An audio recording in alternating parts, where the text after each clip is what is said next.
I woke up, my wife told her all about it.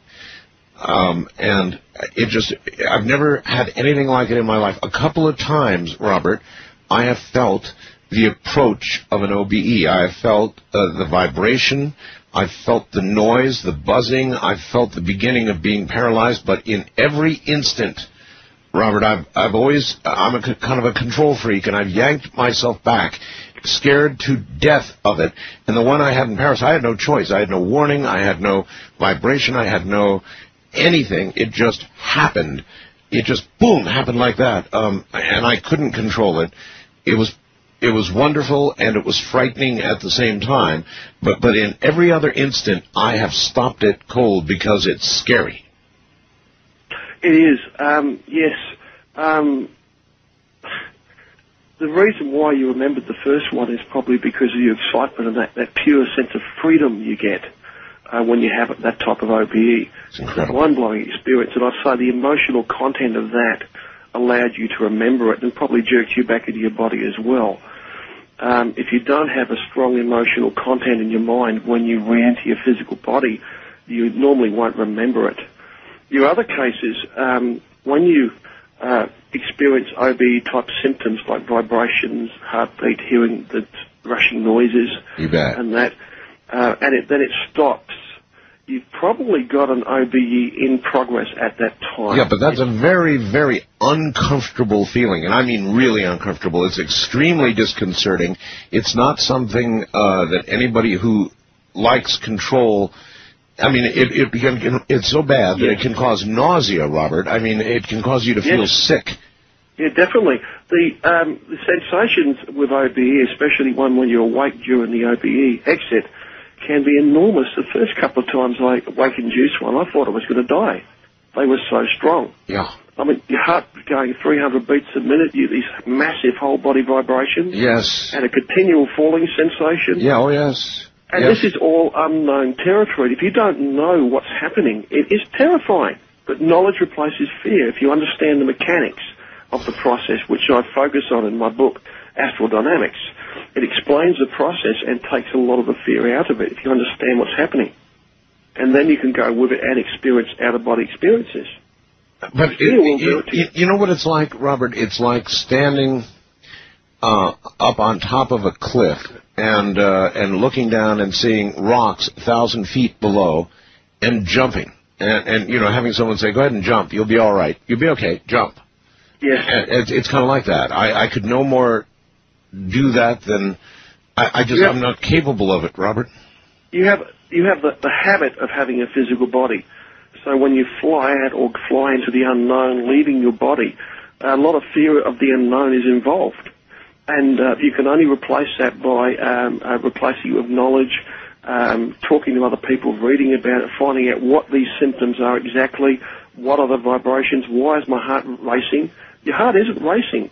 If you hook yourself up to an ECG, you'll find your heart barely ripples. But the heart chakra, that one of your primary energy centers, which is normally involved with the OBE exit, is very, very active during the actual generation of the projected double. And it races, and it feels exactly like a rapid heartbeat, very, very fast. And it's frightening. Yes.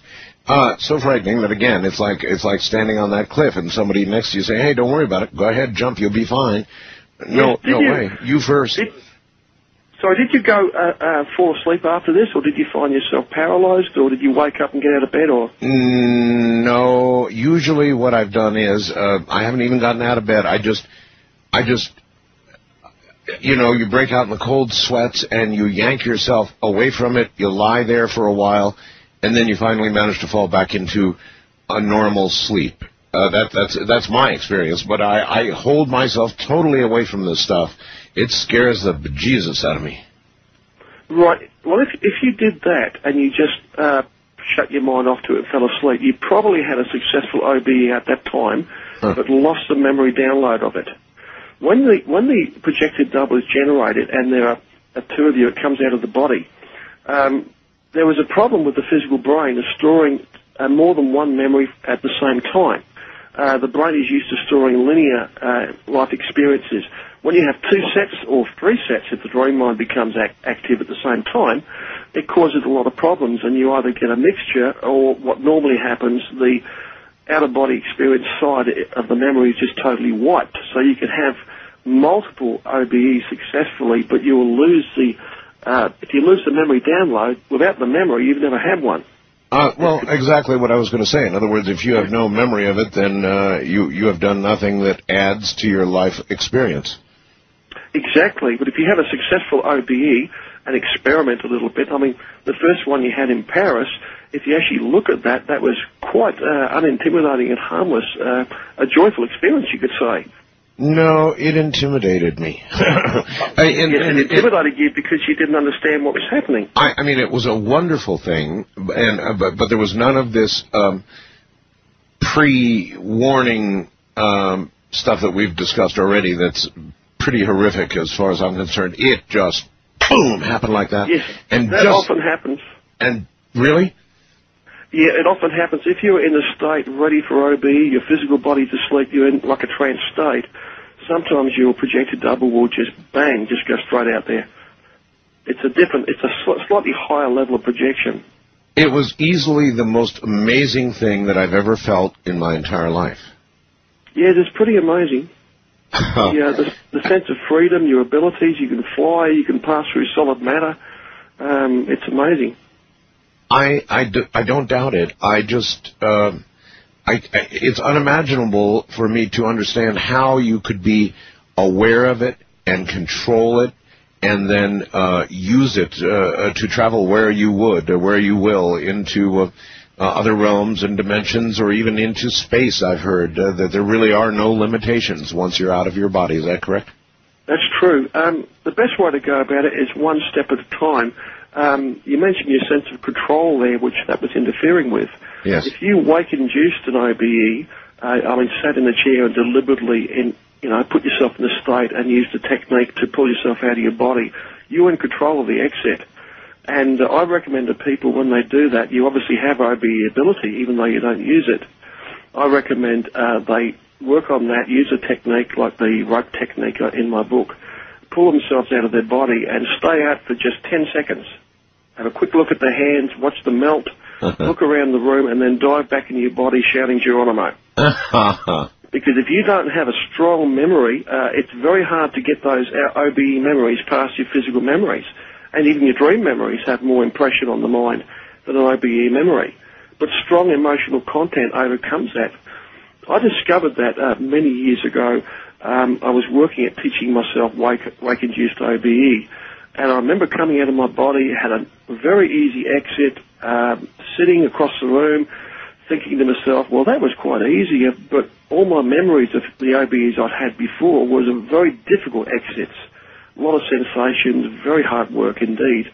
And then I thought to myself, I wonder if maybe I kept some strong emotion in my mind of what I was doing. Maybe there's some kind of memory problem that my memories are not getting through to the brain where they can be stored at the conscious level, which are accessible to the conscious mind. And anyway, I tried jumping back in, shouting Geronimo, and it worked. And ever since then, it's easy to recall as long as you follow that basic instruction. But short OBEs, like 10 seconds in your own lounge room, do them in the daytime. You'll find them much less intimidating. I've never had a person yet to complain of fear if they have a wake-induced OBE during the daytime. That overcomes most problems. Because if you go outside, it's sunny, the sun's shining, you can see everywhere, there's no dark shadows. And we all have a natural fear of the dark somewhere at the back of our mind. And yes. Sunlight overcomes that, and you feel much safer. It's true. Here's a good practical question from Barbara in Pasadena. Please ask Robert, what does one gain? What do you gain from an OBE? What do you gain from having learning to do it and then having successive OBEs? Where is the gain? It's the first step. Learning wake-induced OBE is the first step, you could say, to emancipation of the human self. In my book, out-of-body experience, learning to have them and to do them at will, is a part of the human spiritual evolutionary process. and it gives you an enormous freedom. It opens you up to different dimensional levels. You have closer contact with your higher self, with God, even if you want to put it that way.